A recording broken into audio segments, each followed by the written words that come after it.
time, a frequent collaborator here on the channel, a friend of the channel, a YouTuber and content creator in his own right, Mr. Danny Pena. Danny, thanks for joining me today, dude.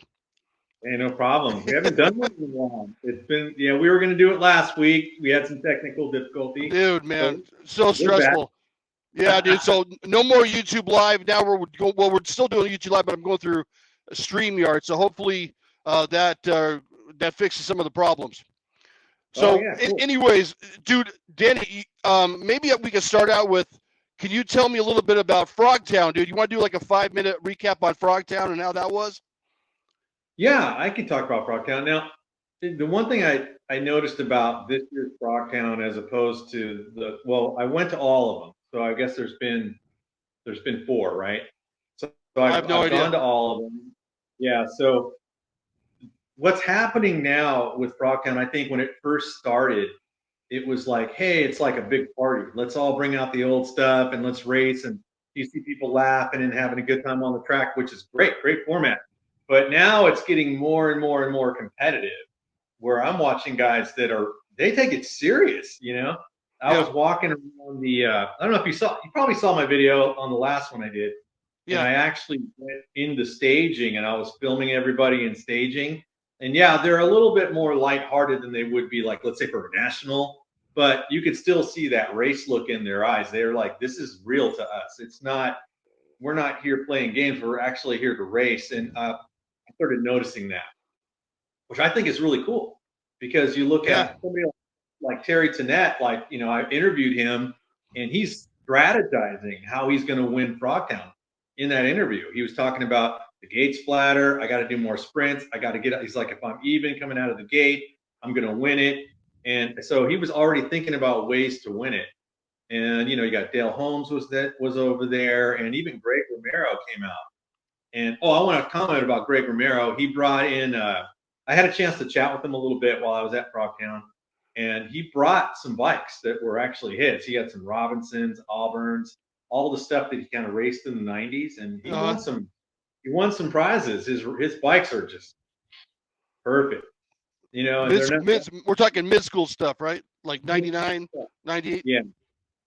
And that's where I messed up, Kev. I didn't get a chance to go to the bike show.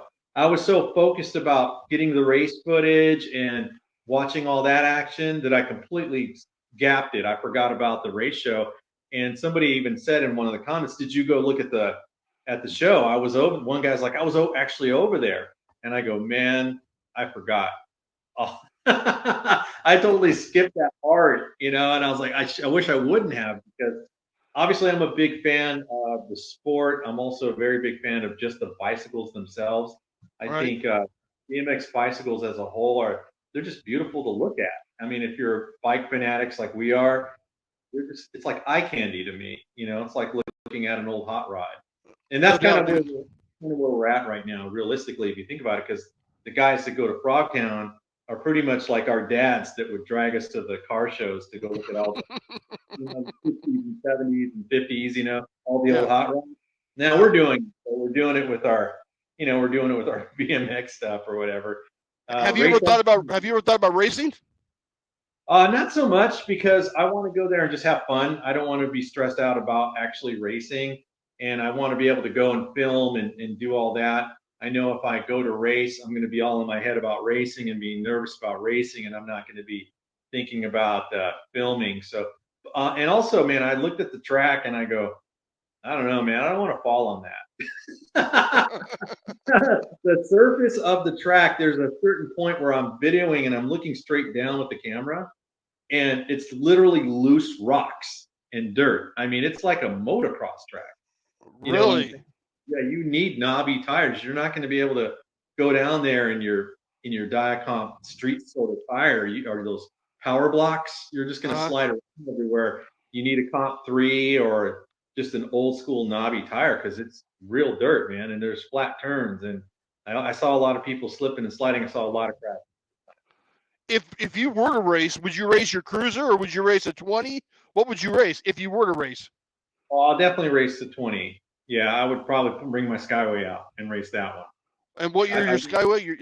Is that the original one or is it repop? I got to repop. So I'd probably have to race a certain class because yeah, it's a skyway, but it has modern geometry and it has modern parts on it. So there's certain, I don't know how they break the classes down, but you can see there's 70s bikes, pre-84 bikes or 83 or something, and they break it all like that. The thing I was really impressed with though is I got a chance to talk to Dale Holmes a little bit, and I said, "Hey man, I'm Danny. Nice to meet you." And he goes, "Oh, I watch your stuff. You got some good stuff." And I go, "Well, he got me all inspired to do this because he was one of the first BMX podcast guys, one of the original ones." Yeah. And anyway, we were chatting, and I'm like, "Man, you're up on that hill over and over again, man. How are you like recovering?" And he goes, "I'm not." He's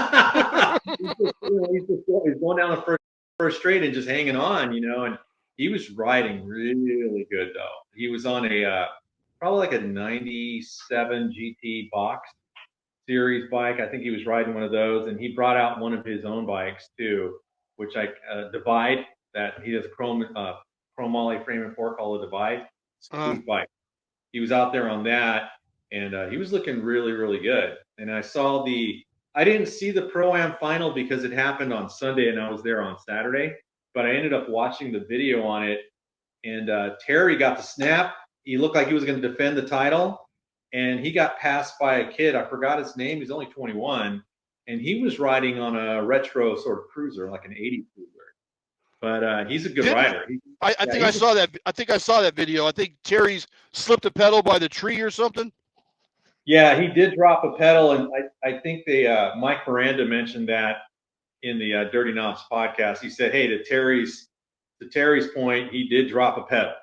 So if he hadn't dropped the pedal, he probably would have held him off." And Terry's 56, and he was looking really fast. Out there. Yeah, he looks like he looks like he does now when he was 18. His physique is his physique's pretty good. Yeah, that's definitely his wheelhouse, man. That sort of format of racing. So he does really well on it, and he's not afraid to go down that hill, full blast. Where a lot of people are a little bit, hesitant to open it up because that starting hill. I mean, I filmed it looking down it, and I was like, wow, man, it's not for the weak of heart. You gotta go all out, man. It takes you into kind of a sweeping turn. So you're going to go down the first straight, and then it kind of sweeps as far as a flat turn and takes you into the next set of jumps.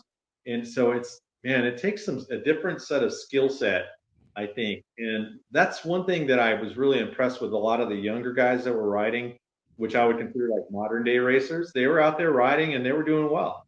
So I think it would be great if USA BMX had a series where they just did an old school track. It doesn't have to be as extreme as Frogtown, but something that's going to require them to pedal. You got maybe one or two obstacles on one straightaway.